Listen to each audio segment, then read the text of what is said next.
plaisir de vous accueillir aujourd'hui pour parler des droits parentaux.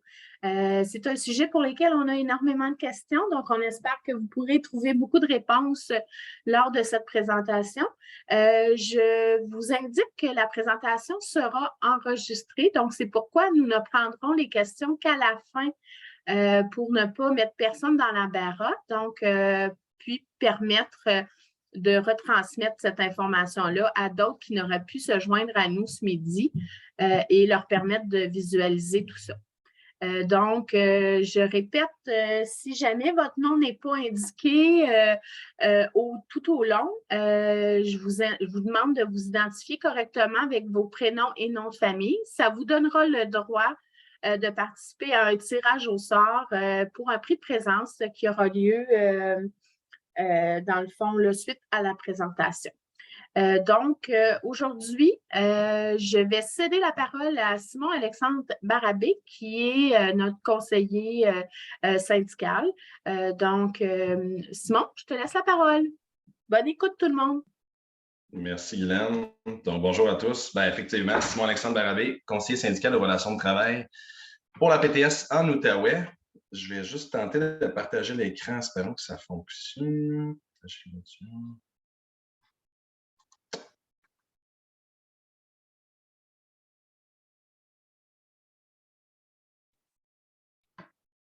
Ça fonctionne, Simon. Merveilleux. Je vais juste descendre ça ne sera pas très long.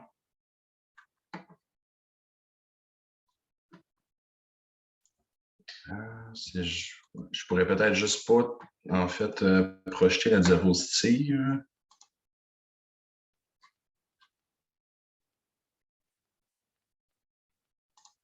Bon, si ça fonctionne. OK. Bon, je vais devoir la projeter comme ça parce qu'il y a des petites notes pertinentes là, que j'ai ajoutées là, en cours de route là, pour faciliter le tout.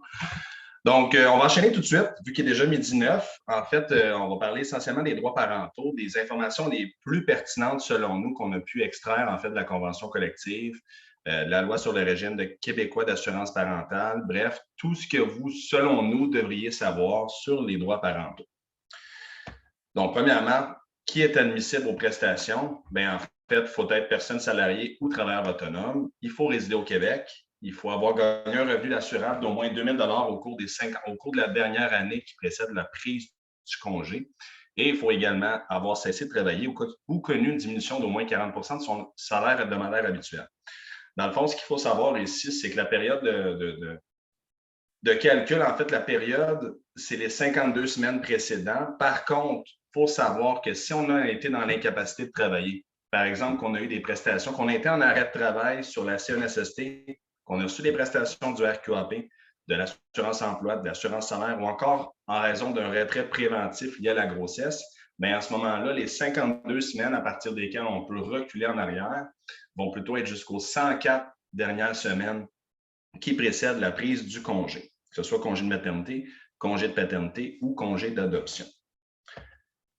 Pour être admissible aux indemnités, en fait, en termes d'admissibilité aux indemnités qui sont prévues par les dispositions nationales, la seule condition, c'est d'essentiellement avoir cumulé 20 semaines au sein du réseau. Ça peut être également le réseau de l'éducation. En fait, sont tous cumulables, que ce soit le réseau de l'éducation, de la santé et des services sociaux ou de la fonction publique, ça va être cumulable ensemble. Qu'est-ce que les prestations, en fait, qu'est-ce que les prestations que la RQAP offre? Bien, c'est des prestations de maternité, des prestations de paternité, des prestations d'adoption selon le type d'adoption.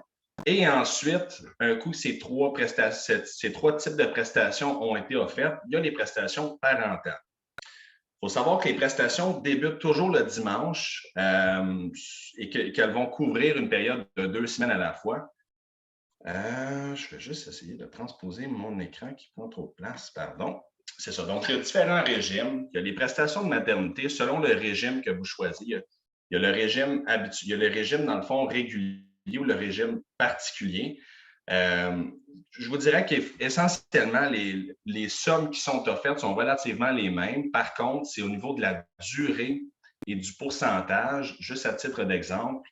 il y a le régime de 18 semaines ou le 15 semaines. 18 semaines payées à 70 15 semaines payées à 75 et il y a des petites particularités là, au même titre que pour les prestations de paternité ou les prestations d'adoption. Il faut savoir qu'au niveau des prestations d'adoption, il y a 3 types d'adoption.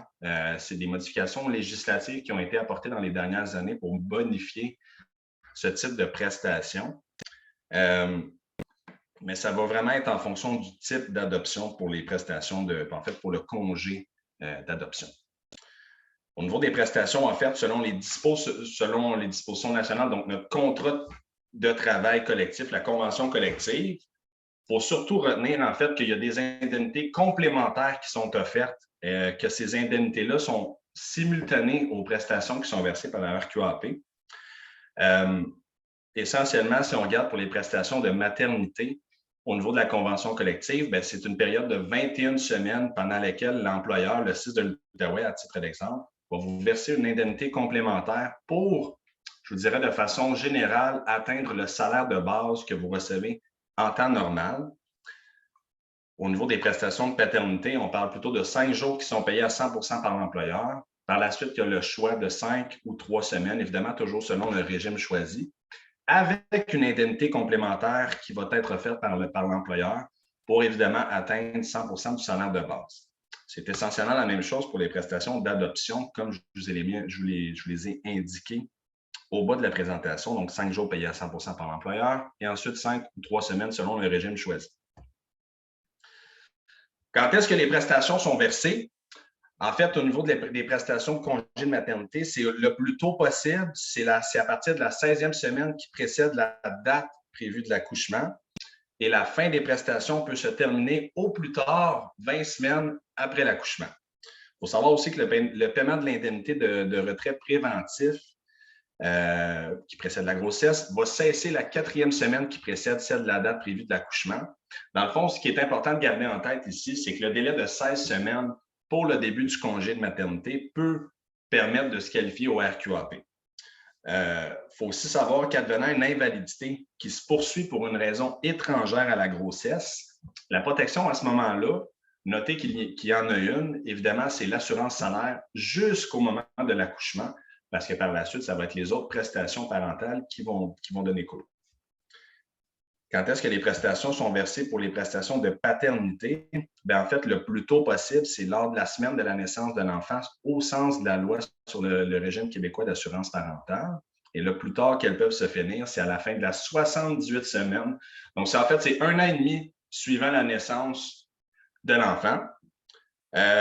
En plus de ce que vous pouvez constater dans la diapositive, je l'ai indiqué au bas. Il faut noter qu'il y a 5 jours payés entre le début de l'accouchement et le 15e jour suivant le retour à la maison de la mère ou de l'enfant. Ça, c'est des prestations qui sont exclusives au père. Quelle est la durée des différentes périodes de prestations, que ce soit des prestations de maternité? En fait, vous le voyez à l'écran, c'est vraiment les 21 semaines, les 21 premières semaines sont le cœur, en fait, des prestations de maternité, notamment en raison de grâce à notre convention collective, qu'on devrait plutôt dire, parce que lorsque la personne est admissible au RQAP et qu'elle cumule 20 semaines de travail dans le réseau, à ce moment-là, elle a le droit de recevoir le paiement de l'indemnité compensatoire, comme je l'ai mentionné un peu plus tôt, pour évidemment, pendant les 21 premières semaines, recevoir l'équivalent de 100 % de son salaire hebdomadaire de base. Suite aux 18 semaines du RQAP qui sont payées à 70 %, dépendamment du régime que vous choisissez. Donc, si vous choisissez le régime de base, par la suite, au terme des 18 premières semaines, il va y avoir 3 semaines qui vont être payées à 55 % par le RQAP, à laquelle on doit ajouter évidemment l'indemnité complémentaire qui est payée par l'employeur, puisque le congé de maternité de notre convention collective n'est pas de la même durée que ce que prévoit le RQAP. Au sens de notre convention collective, on parle d'un congé de 21 semaines plutôt que de 18 ou 15 semaines, dépendamment du régime. Pour tous ceux et celles qui sont à temps partiel ou non détenteurs, détentrices de poste, à ce moment-là, le salaire hebdomadaire de base va s'effectuer sur les 20 dernières semaines qui précèdent le congé de maternité. La durée au niveau des prestations de paternité, c'est somme toute différent. comme vous pouvez le voir à même le tableau, parce qu'on parle à ce moment-là de 5 semaines à 70 ou de 3 semaines à 75 auquel on ajoute les 5 jours ouvrables payés à 100 et pendant lesquels il y a de 3 à 5 semaines, dépendamment du régime choisi, auquel on va recevoir une indemnité complémentaire pour compléter l'équivalent de son salaire hebdomadaire de base. L'idée, en fait, derrière ça, évidemment, c'est grâce à des luttes syndicales, on ne se le cachera pas, en vue de compenser le plus possible les travailleurs et les travailleuses qui quittent pour un congé de paternité, de maternité ou d'adoption, en vue de compenser évidemment le salaire. Pour ce qui est des prestations d'adoption, évidemment, ici, ça dépend toujours du type d'adoption. Il y a différents types d'adoption, évidemment. On va y revenir un peu plus tard.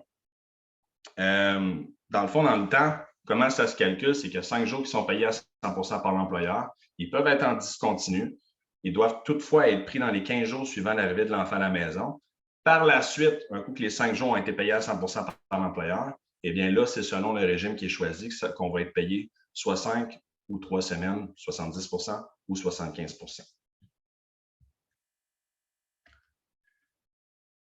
Ici, c'est toujours d'un autre. En fait, la particularité ici, c'est que suite à des modifications qui ont été apportées au régime québécois d'assurance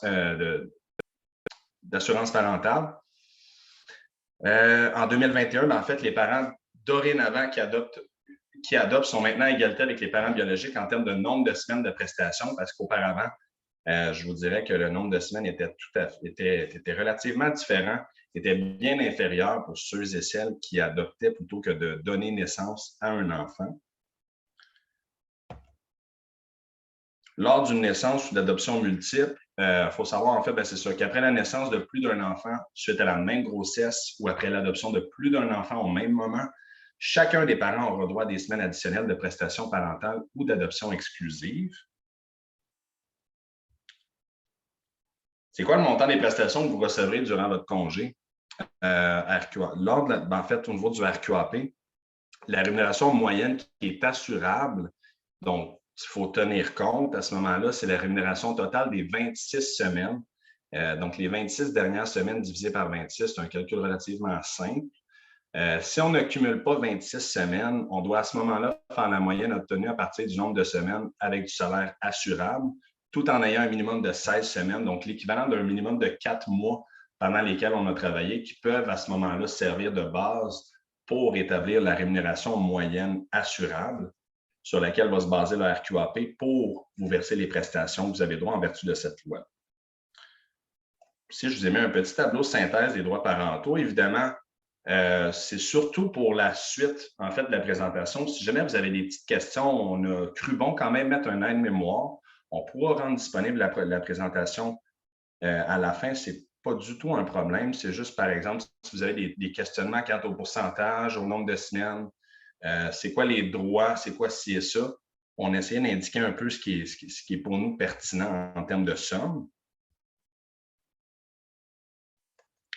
Au niveau des questions fréquentes, à savoir, est-ce que l'ancienneté se cumule? Est-ce que l'expérience se cumule? Qu'est-ce qu'il y en est de mes vacances, d'un congé de maladie? On vous a mis également un aide-mémoire, en fait, tout simplement pour vous laisser savoir qu'au niveau de l'accumulation, pour un temps complet, il n'y a pas de problème. En fait, c'est toujours En fait, l'ancienneté s'accumule au même titre que l'expérience, les vacances, au même titre que les congés de maladie. Pour ce qui est des temps partiels ou non titulaires de poste, il y a quelques petites particularités qu'on a cru bon vous insérer parce que l'accumulation ne se fait pas de la même façon, en fait. C'est sûr que les résultats, à savoir si vous avez travaillé, si vous êtes à temps partiel, que vous avez donné de la disponibilité, que vous êtes non détenteur ou non détentrice d'un poste, mais que vous avez toujours travaillé à temps complet, prenez pas en considération ce qui est à droite à ce moment-là parce que ça va être la même accumulation que sur la base d'un temps complet, tout simplement.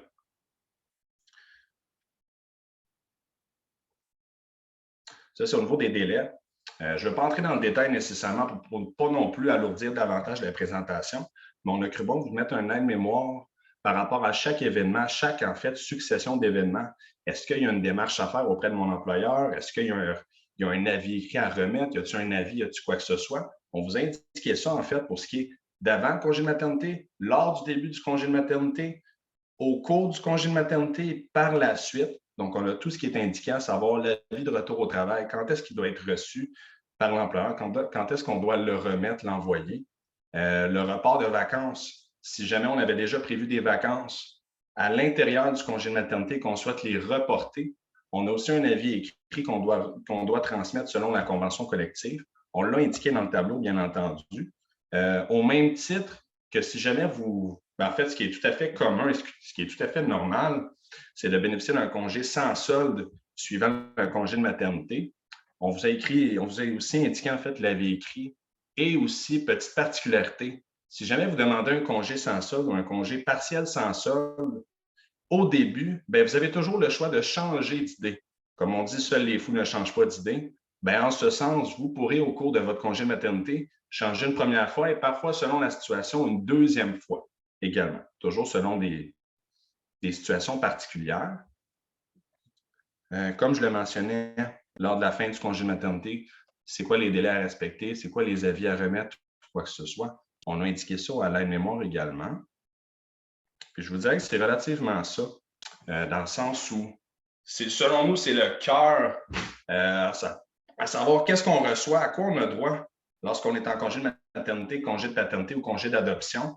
Je vous dirais que la présentation est somme toute brève, puisque les droits auxquels vous avez droit, en fait, en temps normal, continuent à s'accumuler quand on est en congé de maternité. Il faut savoir quand même que la grossesse, c'est un motif qui est prévu, qui est protégé par la charte.